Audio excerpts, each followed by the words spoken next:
Okay, not long to go until Roma and Liverpool kick off on the second leg of their Champions League semi-final. Liverpool certainly in the driving seat, 5-2 up from the first leg at Anfield last week. Kevin Kilbane, you were at Anfield last week. What a game. What a game, yes. I think it's been teed up. I think the last week's second leg away, first leg from the Bayern Real Madrid game. I think the other two have been outstanding games of football. That one last night as well has teed this up for a huge game tonight. Yeah, most definitely. So Roma were heavily criticised for their tactics. Their manager Di Francesco was, why play such a high line against the most potent attack in European football at the moment? What can he do different tonight? Well, he went with the three at the back last week. Played the three at the back. I think tonight he'll probably go four. I think that's what Di Francesco will do. I think he'll probably go back to the back four that kind of worked late on against Liverpool when of course they got the two goals that put a little bit of doubt, maybe I suppose, in Liverpool's mind into this one. I mean, we're looking at certainly from Liverpool's point of view, we're looking at a fairly standard setup. The team probably takes care of itself at this stage.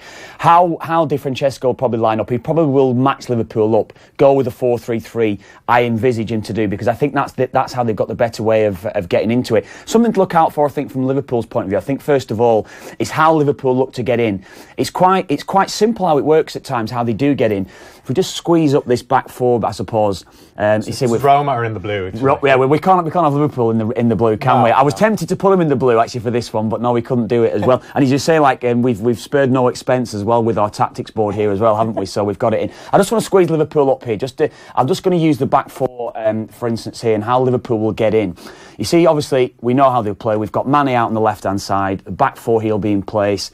Mane, Firmino, and Salah. Liverpool in general.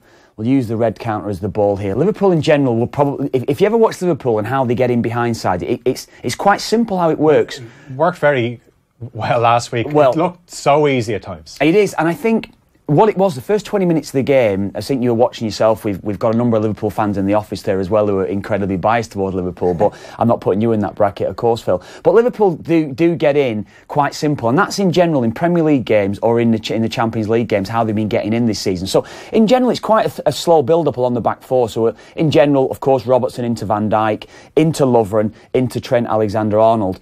Sometimes, in general, it'll be either into Henderson in midfield or they can actually go direct for a ball. And what you'll see with Firmino's, I think, the key player for Liverpool in getting in. What Firmino tends to do, so Firmino will be coming this way towards the ball. He likes to come in towards the ball without necessarily wanting to get any sort of involvement.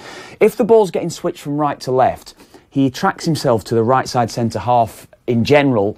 It could be, if they're playing with a three, with an outside right side centre half. So as I'm saying there, what he'll do there, we'll just rub that one off there. Oh, good, it does rub off. Yeah, it does, yeah, it does. Well, we have Adrian gave me this one before anyway. Oh, there we go, look at that, lovely. I'm just afraid this it's falling on top of me. But what he does, Firmino, as I said, he comes towards the ball in here, so he'll attract the attention of the right side centre half who comes in tight with him.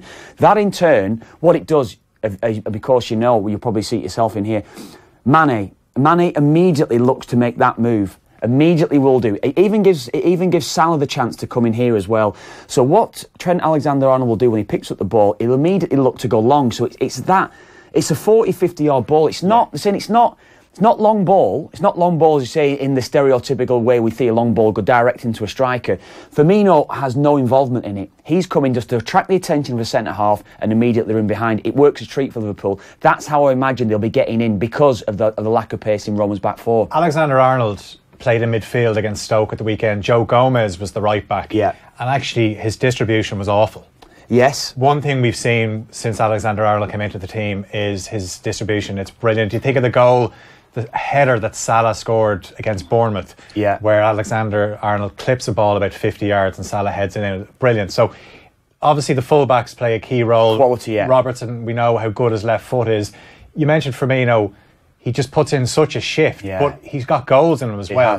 He's 10 Champions League goals, as does Salah, and Mane is 8. So 38 goals in that front three, because we've heard in the build-up to this game, Roma haven't conceded a goal at the Olimpico in the Champions League this season. But if you're a Liverpool supporter, you can take heart from the fact that they've scored the most goals in the competition. I can't see it. I can't see Liverpool not scoring tonight, Phil. That's the way that I would see it. That changes the tie. It does. It does. I mean, you know full well the way that Roma have to line up. Again, I spoke about before with maybe the 2 goals that they conceded late on Liverpool. That's put a slight bit of doubt. They still got to score 3 goals. Yeah. So that means they've got to score at least 1 in the first half, I feel. The way that they played against Liverpool in the first half, that's the tactics that Di Francesco, the Roma coach, likes to play. So they will be squeezing in. That back line will be played. I mean, at times, if you saw the back line last week, the back line was actually in Liverpool's half. Yeah. It was in Liverpool's half. They were giving them the freedom of their own half of play. It was simple balls going in behind. That's how they were getting in. So, I mean, as I was saying before, I can't see them being that tactically naive tonight. I think they're going to have to be a little bit adventurous because they are at home, but there's got to be a cautious mindset within that back 4 because they know full well, as you say, the pace that they've got through the middle is something that Liverpool will exploit. They can't sit deep because then how are they going to get up and score goals unless they go direct, which we know Dzeko, he has that in his game. You think of the ball that was played over, Lovren misses at Dzeko, it's in the back of the net.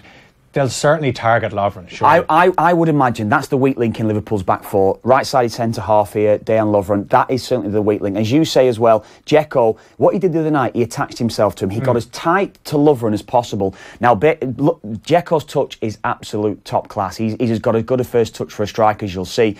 But in getting tight, Lovren likes to fish for the ball. He likes to be a little bit erratic, I feel. Try and win the ball early. He likes physicality. Yes, he does. That's exactly what he likes as well. And as we've seen it 3 times. 3 times he scored goals this season in the Champions League with similar sort of movement, Dzeko. He likes to get tight, comes towards the ball. Say you've got De Rossi. De Rossi's got the quality to turn them. So say De Rossi will be your holding midfielder in here. De Rossi on the ball, looks as though he's coming towards the ball. He'll suck the centre-half with you and immediately do that and spin in behind. That then is the ball that's played. Again, in the way that Liverpool play, it's the 2 wide men coming in. Dzeko's the focal point for that. And that is the type of ball played in behind Liverpool that Dzeko, as we saw last week, get in and exploit. That's what he's done 3 times this season. So that is the way in for them. Remember you talked about the high line, the back 4. They have to go and squeeze it. As I said before, they've got to score in the first half, I feel. If they get that first half goal and stop Liverpool scoring, they're in with a chance.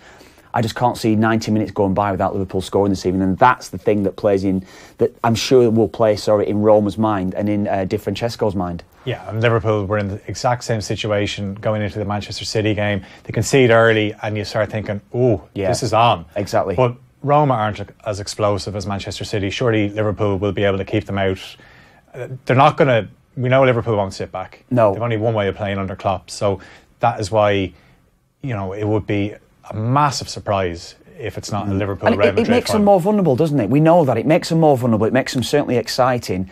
Crosses coming into the areas where Liverpool have struggled at times. So, again, target Lovren, I suppose, as well, with his erratic defending. But that is the way in for them. If they can get into wide areas, get decent balls into the area, that's where they're going to get a bit of success tonight. But I think the overriding factor from the game is as you touched on there, they're going to have to go and squeeze high. Salah, Mane and Firmino, particularly Salah and Mane, will get in behind. And if they get in behind, invariably they score. Yeah, hopefully Sadio Mane has his shooting boots with him this week. So that's how Kevin Kilbane sees it, breaking it down ahead of Roma and Liverpool. It kicks off at 7:45. You feel 1 goal for Liverpool, and that is it, tie over.